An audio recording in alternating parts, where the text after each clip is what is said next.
নুমলীগড়ের ৩৯ নম্বর জাতীয় সড়কে ভয়াবহ দুর্ঘটনা। ডাম্পার এবং ই-রিকশার মুখোমুখি সংঘর্ষে আহত বেশ কয়েকজন কলেজ পড়ুয়া।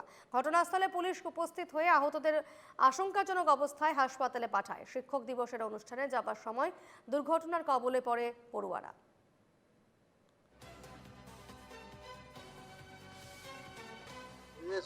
ইফালৰ পৰা ডাম্পাৰ এখন আহিলে, এইফালৰ পৰা বেটেৰী ৰিক্সা এখন, মাজত বাইক এখন। তাৰপৰা বেটেৰী ৰিক্সাখন পাল্টি হৈ গুচি গ'ল। পাল্টি হৈ পেলাই ডাম্পাৰ চকাত পৰি গ'ল কাৰণে এতিয়া 4জন মানুহ মানে বহুত এনজয় হৈছে। বেটেৰীখনত আছিলে হয়। গোটেইকেইজন সৰু ল'ৰা আছে, বৰ ডাঙৰ ল'ৰাও নহয়। এইটো পুৰা কোমলা হয়।